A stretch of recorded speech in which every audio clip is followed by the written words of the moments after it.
अमिताभ जी, महिला वोटर और महिला वोटर अपनी सुरक्षा देखकर जाएगा, विकास देखकर जाएगा, उनके अकाउंट में आ रहा ममता बनर्जी का पैसा देखकर जाएगा, या वो वादा, वो विश्वास जो प्रधानमंत्री नरेंद्र मोदी ने किया उसके साथ? देखिए, पिछली बार 50% महिलाओं ने टीएमसी को वोट किया था, 36% ने बीजेपी को। तो मतलब 14% की लीड थी, यानी 7% वोट शेयर सिर्फ महिलाओं की वजह से। टीएमसी को जो लीड है 10% की, 70% महिलाओं की वजह से आती है। अब हमारे जो लास्ट ओपिनियन पोल ट्रैकर था उसमें लीड घट करके 6% ऑलरेडी हो चुकी थी। अब महिलाओं के लिए जो मुद्दे हैं वो बड़े क्या हैं इस बार? डिटेरियोरेटिंग लॉ एंड ऑर्डर एक मुद्दा है, वुमेन सेफ्टी एक मुद्दा है, आरजी कार, संदेश खाली इत्यादि। और तीसरा मुद्दा है आपका वेलफेयर स्कीम्स का।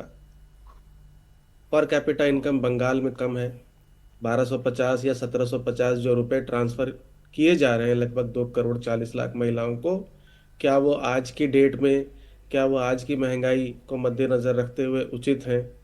दूसरी बात है कि बीजेपी की 3W स्ट्रेटजी है।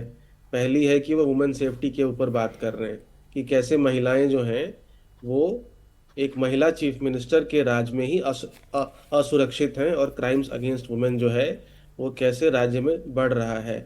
दूसरा है आपका वेलफेयर स्कीम, जो 1750 रुपए की बात ममता बनर्जी कर रही हैं, उनको काउंटर करने के लिए 3000 रुपए पर बीजेपी मंथ लाई है जी। कैश कैश ट्रांसफर स्कीम की एक बात है, डीबीटी स्कीम की एक बात है। और तीसरा है कि कहीं ना कहीं एक वुमेन रिजर्वेशन बिल का भी एक जो दांव है वो बीजेपी खेल रही है कि भाई एक महिला मुख्यमंत्री ने ही महिलाओं के एम्पावरमेंट के लिए जो इतना बड़ा बिल था उसको पास होने से रोक दिया। ये रूरल एरियाज में हो सकता है कि ना चले, लेकिन फेज 2 जो है, जहां पर शिक्षित महिलाएं हैं, ये अर्बन मिडिल क्लास का गढ़ है, भद्रलोक का गढ़ है, हो सकता है इसका थोड़ा बहुत रेजोनेंस जो है वो हमको देखने को मिलेगा।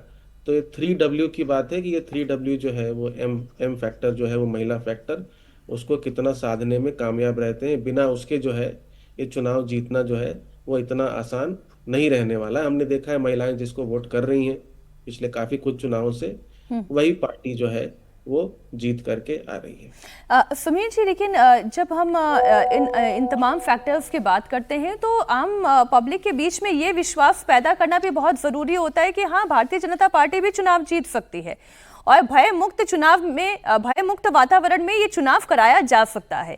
ये अगर इन दो फैक्टर्स की मैं बात करूं समीर जी, तो क्या बीजेपी महिलाओं को अपनी तरफ आकर्षित कर सकती है? पहला तो वो विश्वास कि भारतीय जनता पार्टी भी चुनाव में आ सकती है और जीत सकती है, और दूसरा ये कि भय मुक्त वातावरण में ये चुनाव हो सकता है, और वो पहले फेज में हमने देखा और पोलिंग परसेंटेज कितना बढ़ा वो भी हमने देखा।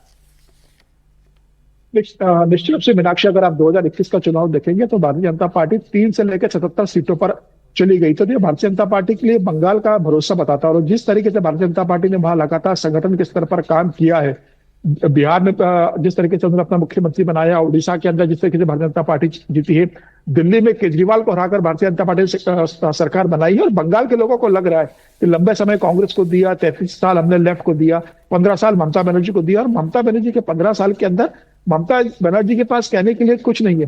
पूरे चुनाव में ममता बनर्जी ने कहीं अपने 15 साल का राजकाज का जिक्र नहीं किया। कभी ममता बनर्जी ने नहीं कहा कि 15 साल मैंने बंगाल की जनता को ये दिया है, भारतीय जनता पार्टी इसका जवाब दे। पूरे समय ममता बनर्जी किसी तरीके से चुनाव में अपने आप को स्ट्रगल करती हुई देखी गई है हम लोगों को। तो मुझे लगता है कि भारतीय जनता पार्टी ने जिक्र करा है, प्रधानमंत्री मोदी ने जो कहा है कि कट, करप्शन और कमीशन की जो राजनीति रही है, अपराध का जो रहा है, सिंडिकेट का जरा है, जो टोल टैक्स वसूली ममता बनर्जी ने की है, महिलाओं पे जो अत्याचार हुए, मुझे लग रहा है कि अब बंगाल की जनता को लग रहा है कि बस अब बहुत हुआ, 15 साल हमने ममता बनर्जी को दिया, अब भारतीय जनता पार्टी को देना चाहिए। और प्रधानमंत्री मोदी का जो खुद का 12 साल का केंद्र के अंदर काम रहा है, तमाम भारतीय जनता पार्टी के राज्यों में जिस तरीके से काम हो रहा है, जिस तरीके से मैनिफेस्टो में 3000 रुपए महिलाओं को भारतीय जनता पार्टी दे रही है, 33% नौकरी में महिलाओं को बंगाल में आरक्षण देने की बात कर रही है, स्नातक बेटियों को 50,000 रुपए देने की बात कर रही है, और तमाम वादे जो भारतीय जनता पार्टी ने मुझे लगता है मैनिफेस्टो में किए, उसका भी असर देखने को मिलेगा। और यही मुझे लगता है कि ममता बनर्जी हार का सबसे बड़ा कारण होगा, क्योंकि तो जनता कह रही है कि भाई बहुत हुआ, 15 साल से हम भुगत रहे हैं, 5 साल तो हम भारतीय जनता पार्टी को देंगे। और प्रधानमंत्री जो कह रहे हैं कि मेरी गारंटी है आपके लिए लॉ एंड ऑर्डर को लेकर बाकी चीजों को। तो मुझे लगता है कि थोड़ा सा जनता नंबर मोदी से पे समझ ज्यादा लेती भरोसा हूँ। कर फिर राशिद जी, अक्षत जी, अब मैं आपके पास आ रही हूँ। सचिन जी, देखिए जो पहले फेज में भी हमने तस्वीर देखी और जो मोमेंटम देखा कि लोग इतनी बड़ी संख्या में बाहर निकले और उन्होंने वोट कास्ट किया, एक सवाल यह है कि क्या ये लहर की वजह से हुआ या कोई एक अंडर करंट है जिसे मैं यहाँ पर दिल्ली में बैठ के नहीं समझ पा रही हूँ, लेकिन वहाँ पर जो हमारे रिपोर्टर्स हैं वो इससे भाप पा रहे हैं, या जो सेफोलॉजिस्ट हैं वो इसे देख पा रहे हैं? क्या वो फेज 2 तक लेकर आ रहा है?